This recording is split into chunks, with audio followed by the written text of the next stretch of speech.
جو میں نے آپ کے سامنے رکھی. آئیے اب چند باتیں اس کے معنی کے تعلق سے 7 آیتوں کو ہم مختصر دیکھتے ہیں. اللہ تعالیٰ فرماتا ہے بسم اللہ الرحمن الرحیم، اللہ کے نام سے جو بڑا مہربان نہایت رحم کرنے والا ہے. میں سمجھتا ہوں بسم اللہ الرحمن الرحیم کیا ہے، اس کے کیا فضائل ہیں، اس کے کیا فوائد ہیں، اس کی کیا ثمرات ہیں، اس سے کیا کیا ہو سکتا ہے، میں سمجھتا ہوں آپ سب جانتے ہیں. اگر کسی انسان کو کچھ نہ سمجھتا ہو، کچھ نہ آتا ہو اور کسی کام کی شروعات کرتا ہو تو بس بسم اللہ الرحمن الرحیم پڑھ لے. نبی اکرم صلی اللہ علیہ وسلم حدیث سے فرماتے جب کھاؤ تو بسم اللہ پڑھو، ہے نا، جب کسی چیز کو کھولو تو بسم اللہ پڑھو، جب کسی چیز کو ڈالو، پانی اگر مشکی سے ڈالے تو بسم اللہ پڑھو، چیزوں پر ڈھاکو تو بسم اللہ پڑھو، دروازے کھولو تو بسم اللہ پڑھو، دروازے بند کرو تب بسم اللہ پڑھو، ہے نا. کتنا ہے، قرآن پڑھ رہے ہیں اس سے پہلے ہم کو بسم اللہ پڑھنا ہے، کسی کام کی شروعات کرے اس سے پہلے ہم کو بسم اللہ پڑھنا ہے. مطلب بسم اللہ ایک طرح سے ایک ماسٹر دعا ہے، ایک ماسٹر کی جیسا ہوتا ہے نا، تو ایک ماسٹر دعا ہے کہ ہمیں کچھ نہیں آتا تو یہ کر سکتے کم از کم. بسم اللہ، اللہ کے نام سے بڑا مہربان نہایت رحمان. اور یہ بڑی اہم چیز ہے، اگر یہ شامل نہ ہو تو ہمارا کھانا اس میں بھی شیطان شامل، ہمارا پینا اس میں بھی شیطان شامل، ہمارا رہنا اس میں بھی شیطان شامل. یاد رکھیے، اور اللہ کا ذکر نہ ہو تو ہر عمل میں شیطان داخل ہو جاتا ہے، یاد رکھیے. سمجھ رہا؟ ہر عمل میں یاد رکھیے. تو بسم اللہ کو ایک معمول بنا لے اللہ کے نام سے، ہے نا. وضو کرنا ہے تب بھی بسم اللہ پڑھنا ہے نا، کہ اس کا وضو نہیں جس نے بسم اللہ نہیں پڑھا. مطلب بڑا اہم ہے، بڑا اہم ہے. بھول جاتے ایک الگ بات ہے لیکن بڑا اہم ہے، یاد رکھیے. تو بسم اللہ یاد رکھیے. تو یہاں سورہ فاتحہ شروع ہو رہی بسم اللہ الرحمن الرحیم، اللہ کے نام سے بڑا مہربان نہایت رحم کرنے والا. تو ہمیں بھی چاہیے ہم جب قرآن کو پڑھے تو اس بسم اللہ سے چالو کرے، ہر کام کرے تو بسم اللہ سے چالو کرے، اور بسم اللہ اللہ کے نام سے. ظاہر سی بات ہے اگر ہم کسی کام کو اللہ کے نام سے شروع کریں گے تو یہ کام بابرکت ہوگا، فضیلت کا حامل ہوگا، اہمیت کا حامل ہوگا، برکت لائیں گا، رحمت لائیں گا، ہے نا. اللہ کا کرم ہمارے طرف متوجہ ہوگا، اس لیے کہ ہم نے اللہ کے بابرکت نام سے اس چیز کی شروعات کی. اور اللہ کے نام سے زیادہ بابرکت چیز دنیا میں کوئی نہیں. یاد رکھی، سب سے بابرکت چیز. اس کے بعد اللہ تعالیٰ جس میں تاثیر دے اس کو برکت والا اللہ بنا دیتا ہے، لیکن سب سے بابرکت چیز. تو ہم جب شروعات کریں کسی چیز کی تو بسم اللہ سے کریں. تو یہاں بھی اللہ نے سورۃ الفاتحہ کی اپنی کتاب کی ابتدا بسم اللہ الرحمن الرحیم، اللہ کے نام سے بڑا مہربان نہایت رحم والا. ٹھیک ہے، یہ اس کا معنی ہے. الحمدللہ رب العالمین. آیت نمبر 2، تمام تعریفیں اس اللہ کے لیے جو سارے عالم کا رب ہے. تمام تعریفیں اس اللہ کے لیے سارے عالم کا رب ہے. اب قرآن کی ابتدا اور سٹارٹ دیکھیے کتنی بیوٹیفلی ہو رہی، کتنی خوبصورتی کے ساتھ ہے. پہلے شروعات کرنے کا طریقہ سکھا دیا گیا، کتاب شروع ہوتی ہے بسم اللہ الرحمن الرحیم، ہر کام سے پہلے کرو. دوسرا، الحمدللہ رب العالمین، تمام تعریفیں اس اللہ کے لیے ہے جو سارے عالم کا رب ہے. تعریف حمد کرنے یا حمد کسی کی جائے تو وہ صرف اللہ کی ذات ہے، یہ بتا دیا گیا. اور اللہ رب العزت کون ہے، انٹروڈکشن بھی آ جا رہا ہے دوسری آیت کے اندر، الحمدللہ رب العالمین، تمام تعریفیں اس اللہ کے لیے ہے جو سارے عالم کا رب ہے. مطلب اللہ تعالیٰ کوئی لوکل، علاقائی، ٹرائبل یا ریجنل گاڈ نہیں ہے. جس رب کی ہم تعریف کر رہے ہیں وہ رب سارے عالم کا رب ہے، جس کی ہم تعریف کر رہے ہیں. سارے عالم، سارے عالم، عالم جو کچھ وجود میں ہے سب عالم ہے، جو کچھ وجود میں سب عالم میں. تو تمام تعریفیں اس اللہ کے لیے جو سارے عالم کا، تمام چیزیں جو وجود میں لائی ہے اس نے، ان سب کا رب. سمجھ رہا؟ الحمدللہ، تمام تعریف. اور الحمدللہ کا معنی شکر کے اس میں نہیں لینا چاہیے. حالانکہ حمد میں شکر شامل ہے لیکن شکر میں حمد شامل نہیں ہے. کیوں کہہ رہا ہوں میں؟ جنرلی اردو اسپیکنگ میں کیا ہوتا ہے ہمارے پاس، الحمدللہ کا معنی کیا لیتے ہیں ہم لوگ؟ اللہ کا شکر ہے. اب پرابلم کیا ہوتی ہے، حمد میں شکر شامل ہے لیکن شکر میں حمد شامل نہیں ہے. سمجھ رہے آپ؟ جیسا کہ اگر میں کہہ رہا ہوں شکریہ بھائی صاحب آپ نے میرا کام کیا، لیکن ضروری نہیں میں اس کی تعریف کروں، میں پسند بھی نہیں کرتا ہوں اس کو، نہیں شکریہ ادا کرتا ہوں. حمد میں شکر شامل ہے، شکر میں ہم شامل نہیں ہے. اگر ہم اردو زبان کے اعتبار سے اس کا معنی اللہ کا شکر ہے، جیسا کہ لوگ کھانا کھاتے ڈکار آئی تو الحمدللہ پڑھتے ہیں، اس کے علاوہ بہت کم پڑھتے ہیں. حالانکہ الحمدللہ کے تعلق سے اس کی فضیلت ہے، لا الہ الا اللہ افضل الذکر، الحمدللہ افضل الدعا. حدیث کے الفاظ، افضل الدعا، سب سے افضل دعا الحمدللہ، سب سے افضل دعا الحمدللہ. تو بہرحال اس کا معنی تمام تعریفیں، تمام شکر اللہ کے لیے نہیں ہے، تمام تعریف. چونکہ شکر کے اندر حمد شامل نہیں ہوتی، حمد میں شکر شامل ہے، تو ہم اس کو تمام تعریفیں لیں. اللہ کا شکر یہ معنی میں مت لیں، ورنہ اللہ کا شکر معنی میں لیں گے تو پھر صرف اچھائی پہ بولنا پڑیں گا. اگر کوئی خیر ہم کو نظر نہ آیا تو ہم اس پہ الحمدللہ کیوں بولیں گے؟ الحمدللہ کیوں بولیں گے؟ جیسا کہ کوئی پیدا ہو گیا کسی کے گھر میں، بچہ پیدا ہوا تو کیا بولتے ہیں لوگ؟ الحمدللہ اللہ نے مجھے اولاد عطا کی. لیکن اگر کسی گھر میں کوئی مر گیا اور آپ نے کہا تھا الحمدللہ تو آپ گئے. کیوں؟ کہ معنی کیا اس میں لیا جا رہا ہے؟ تمام شکر ہے نا، شکر. تو ارے یار یہ موت پہ تم بول رہے، جب کہ الحمدللہ تمام تعریف ہے. تو کوئی پیدا ہو بھی تو تعریف اللہ کی، کوئی بیمار ہو بھی تو تعریف اللہ کی، کوئی مر جائے بھی تو تعریف اللہ کی، دنیا میں خیر بھی آئے تعریف اللہ کی، شر بھی ہمارے اوپر آئے جو کہ آزمائش ہے تعریف اللہ کی. تعریف اللہ کی یاد رکھیں چاہے حالت سے ہم جو بھی گزرے ہو. تو الحمدللہ رب العالمین، تمام تعریف ہے اللہ کے لیے جو سارے عالم کا، عالم سے مراد ہر وہ چیز جو ایگزسٹنس میں، ہر وہ چیز جو وجود میں، انسانوں کا عالم، جنوں کا عالم، فرشتوں کا عالم، کیڑے مکوڑوں کا عالم، مچھلیوں کا عالم، جانوروں کا عالم، چرند پرند کا عالم، تمام چیزیں جو کچھ ہے کائناتوں کا عالم. یاد رکھیں لا تعداد کائنات جو اللہ نے بنائی، تمام عالموں کو آپ دیکھیں تو آپ تعجب کریں گے. تمام تعریف ہے اس اللہ کے لیے، سارے عالم کا رب ہے، ان سب کو بنانے والا ہے. اس لیے کہ اگر اس عالم پہ کوئی غور کرے نا تو بنانے والے کی ذات پر خود ایمان لاتا ہے، جتنی چیزیں اس نے بنائی. اور رب کہتے عربی زبان میں، رب کہتے اس ذات کو کہ جتنا، جب جتنا ضرورت ہو اتنا دینے والا، اس کو کہتے رب. جب جتنا ضرورت ہو اتنا دینے والا اس کو کہتے رب. بچہ ماں کی پیٹ میں ہے، جب جتنی ضرورت ہے اس کو وہاں دینے والا. ماں کی پیٹ سے نکل کے دنیا میں آ گیا، جب جتنی ضرورت ہے اس کو وہ چیز دینے والا. مطلب جو جو اس کی چیزیں ضرورت کی وہ چیزیں اس فراہم کر دے رہا ہے. سمجھ رہا؟ تو یہ ہوتا ہے رب، جو جب جتنا جیسے ضرورت ہو اتنا دینے والا. سمجھ رہے؟ نہ زیادہ نہ کم، جتنی آپ کو ضرورت ہے. تو الحمدللہ رب العالمین، تمام تعریف اس اللہ کے لیے ہے جو سارے عالم کا رب ہے. یاد رکھیے. اور عالم میں کیا کہوں، اگر ایک انسان رب کا انکار کرتا ہے، اگر عالم پہ بھی غور کرے تو رب پر ایمان لائے گا کہ نہیں بنانے والا ہے اور اس نے ہر چیز کو اتنا دیا جتنی اس کو ضرورت تھی. یاد رکھیے یہ بڑی بات. تو قرآن کی ابتدا ایک یونیورسل میسج کے ساتھ ہو رہی ہے کہ یہ کتاب اس رب کی طرف سے آئی ہے جو سارے عالم کا رب ہے. یہ کوئی local God, regional God, tribal God کی بات نہیں ہو رہی. یہ ایک ایسے ڈیٹی کی، ایک ایسے پالن کرتا رچیتا کی بات ہو رہی ہے. یہ ایسے خالق کی بات ہو رہی بنانے والے کی جو سارے عالم کا بنانے والا ہے. سمجھ؟ تمام تعریفیں اس اللہ کے لیے جو سارے عالم کا رب ہے. اللہ سب کا رب ہے، یہ کوئی صرف مسلمانوں کا رب نہیں. یاد رکھیے یہ میسج سورہ فاتحہ شروع ہوتی ہے، اللہ تعالیٰ نے کنوے کر دیا. اور سارے عالم کا کوئی علاقہ یا کوئی ایریا، کوئی ریس، کوئی قوم کا بھی نہیں. یاد رکھیے کہ یہ قوم کا ہے وہ قوم کا ہے، سارے عالم کا رب. یاد ہے جو کچھ وجود میں اللہ ان کا رب ہے. یاد ہے. ٹھیک ہے. الحمدللہ رب العالمین الرحمن الرحیم، بڑا مہربان نہایت راستے چلا. صراط الذین انعمت علیہم، اس راستے پر چلا جن پر تیرا انعام ہوا، جن پر تیرا انعام ہوا. یاد رکھیے جن پہ تیرا انعام ہوا، تیری نعمتیں تو نے برسائی، جو تیرے پسندیدہ بندے تھے. انعام ان پہ ہوں گے نا اللہ کے جو پسندیدہ بندے تھے. تو اہدنا الصراط، سیدھے راستے پہ چلا. اور کس کے راستے پہ چلا؟ مطلب اس سے پہلے کون تھے جو سیدھے راستے پہ چلے؟ وہ انعام والے لوگ. اہدنا الصراط المستقیم، سیدھے راستے پہ چلا. ان کے راستے پہ چلا جن پہ تیرا انعام ان پہ ہوا جو سیدھے راستے پہ چلے تھے. وہ کون تھے؟ من النبیین، وہ انبیاء تھے، والصدیقین اور سچے لوگ تھے، والشہداء اور شہید تھے، والصالحین اور نیکوکار تھے، وحسن اولئک رفیقا، جو قرآن کی ایک آیت کا ہی حصہ. یاد رکھیے ہے نا، ایک لمبا واقعہ اس کے پیچھے بہرحال.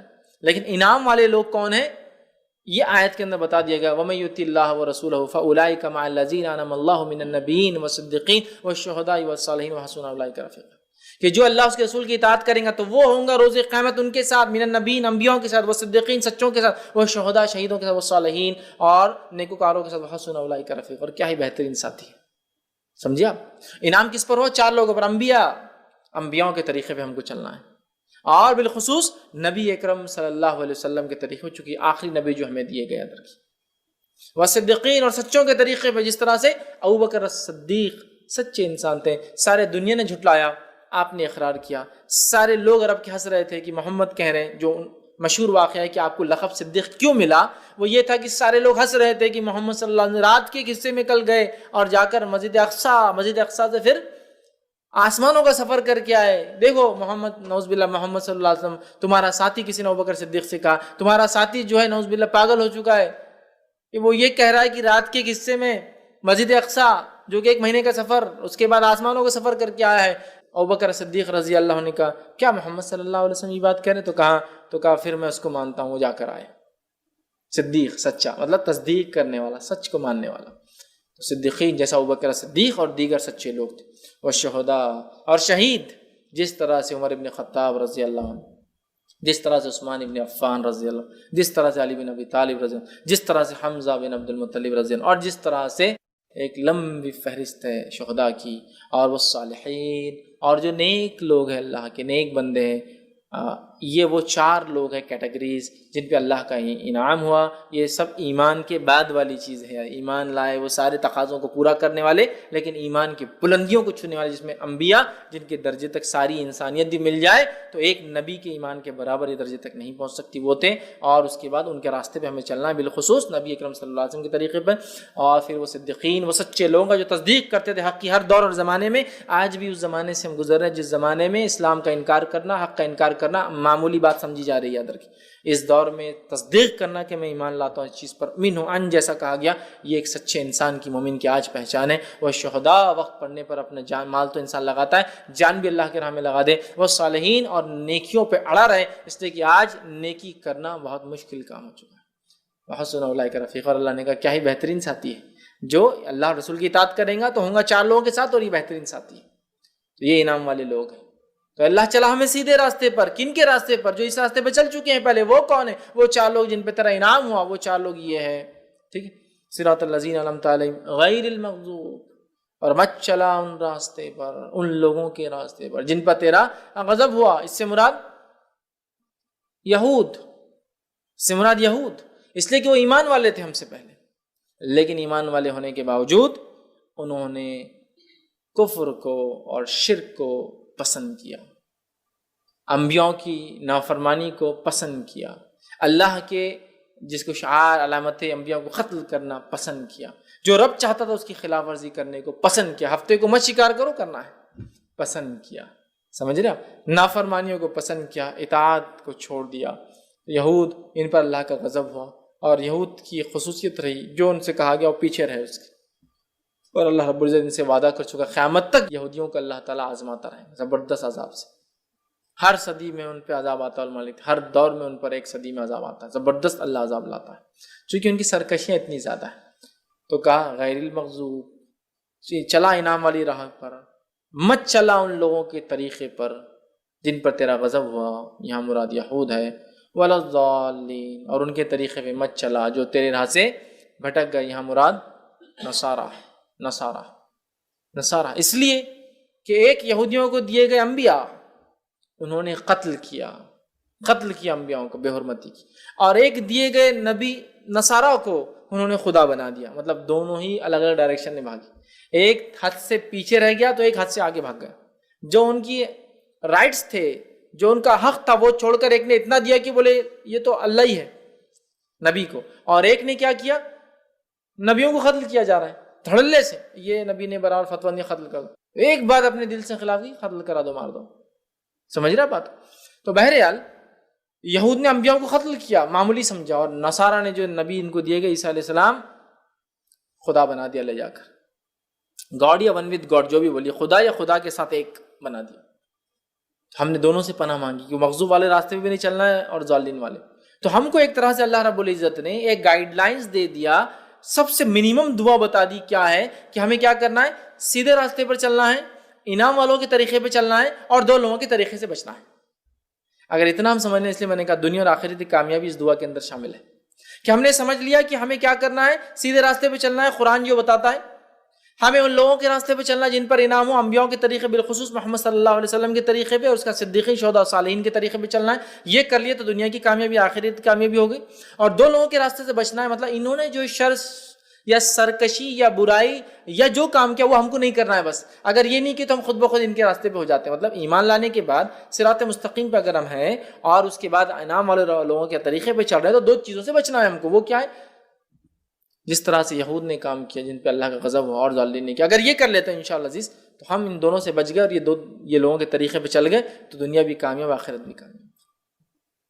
ابھی انعام والوں کی راہ کیا ہے اور کیسی ہے؟ یہ صراط مستقیم کیا ہے؟ قرآن اب شروع ہو رہا ہے اس کے بعد، ہے نا، سورہ فاتحہ کے بعد الف لام میم ذالک الکتاب شروع ہو رہا ہے کہ یہ ہے وہ صراط مستقیم جو اس حدیث کے اندر جامع ترمذی کے آگے قرآن جو بلاتا ہے لوگوں میری طرف آؤ، صراط مستقیم، یہ صراط مستقیم پہ قائم رہنے کا ایک ہی ذریعہ قرآن، دوسرا کوئی ذریعہ نہیں، کوئی کتاب نہیں، کوئی چیز نہیں، قرآن آؤ، اے لوگوں میری طرف آؤ، اے لوگوں میری طرف آؤ، اور وہ صراط مستقیم یاد رکھیے، وہی سیدھا راستہ ہے۔ تو ہمیں قرآن کو تھامنا ہے۔ اگر اہدنا الصراط المستقیم ہم دعا کرتے ہیں تو صراط الذین انعمت علیہم، انعام والوں کی راہ، کیا ہے انعام والوں کی راہ؟ کیا کیا انہوں نے؟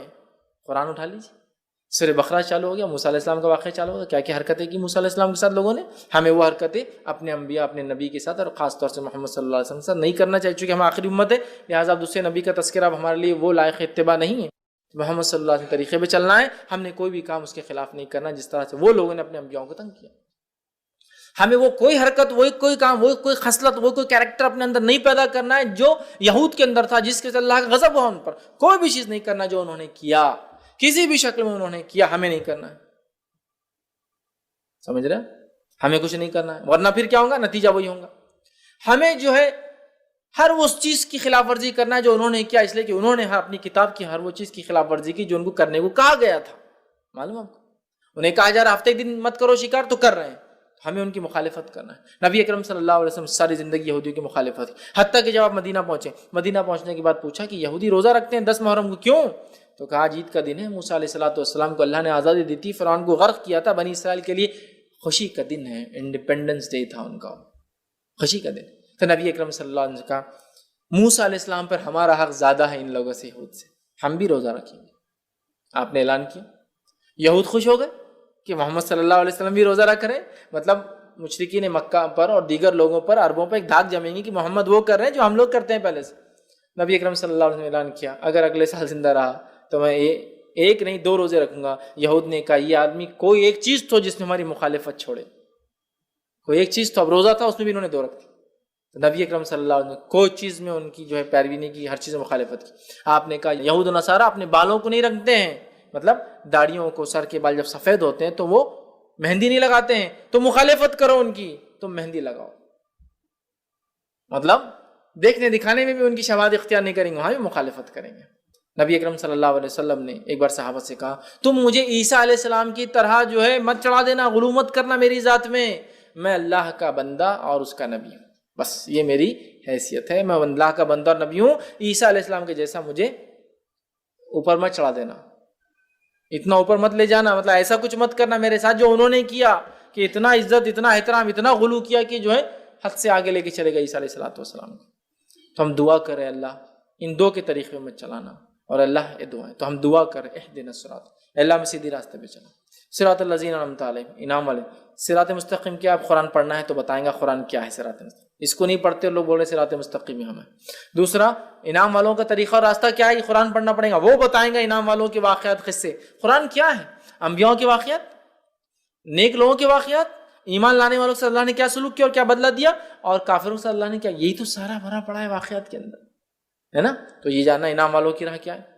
مغضوب غضب والے کون تھے، کیا حرکتیں کی، قرآن پڑھنا ہے تو پتہ چلے گا یہود نے کیا کیا، ضالین کیا کیا جو گمراہ ہوئے، پڑھنا پڑے گا قرآن، پتہ چل جائے گا انشاءاللہ، تو ہم بچ سکیں گے۔ تو یہ کام کر لیا تو دنیا کی کامیابی بھی انشاءاللہ ہماری ہے، اور آخرت میں بھی ہم انشاءاللہ ضرور کامیاب ہوں گے۔ تو یہ بہت مختصر سا ترجمہ میں نے سورۃ الفاتحہ کا آپ کے سامنے رکھا۔ بسم اللہ الرحمن الرحیم، ایک بار پھر دہرا دیتا ہوں، بسم اللہ الرحمن الرحیم، جو ہے اللہ کے نام سے جو بڑا مہربان ہے رحم والا۔ الحمدللہ رب العالمین، تمام تعریف اس اللہ کے لیے سارے عالم کا رب ہے۔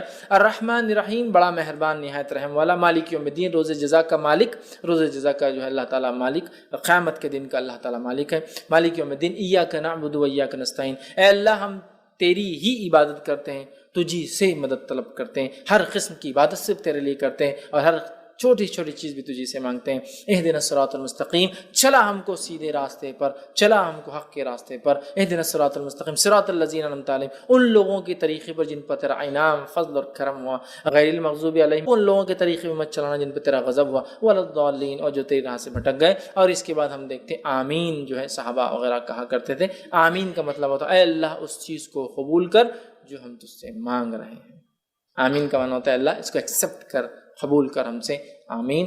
تو بہرحال یہ چند باتیں تھی، یہ جو پیغام تھا سورۃ الفاتحہ کا، اور یہ مختصر سا اس کے فضائل اور ترجمہ تھا، تاکہ جس صورت کو ہم ہر نماز میں پڑھتے ہیں، اس کے بغیر کوئی نماز نہیں۔ حدیث میں آتا ہے لا صلاۃ لمن لم یقرأ بفاتحۃ الکتاب، بخاری کی روایت ہے، اس کی نماز نہیں سورہ فاتحہ نہ پڑھی۔ کیا معنی ہے صورت کا؟ بس میں نے اس مختصر سے وقت میں آپ کے سامنے معنی رکھنا مناسب سمجھا، تاکہ ہم لوگ اس کا معنی جب سمجھیں گے، جب نماز پڑھیں گے انشاءاللہ، تو پھر ذہن رہیں گا جو ہم مانگ رہے دعا پہ کنسنٹریٹ ہم کر سکیں گے، جو ہم مانگ رہے الحمدللہ رب العالمین۔ تو جب دعا کریں گے تو ہمارا ذہن رہے گا کہ ہم کیا اللہ سے مانگ رہے ہیں، معلوم تو ہمیں وہ ٹھیک ہے۔ بہت سارے لوگ سورۃ الفاتحہ پڑھتے ہیں لیکن ابھی نماز نہیں پڑھی کہ اس کی مخالفت کر رہے ہیں، اس لیے کہ جو پڑھا معلوم ہی نہیں کیا پڑھا۔ تو لہٰذا ہمیں چاہیے نہ ہی صرف سورہ فاتحہ بلکہ پورے قرآن کو ہم سمجھنے کی جو ہے کوشش کریں۔ اسی پہ اپنی بات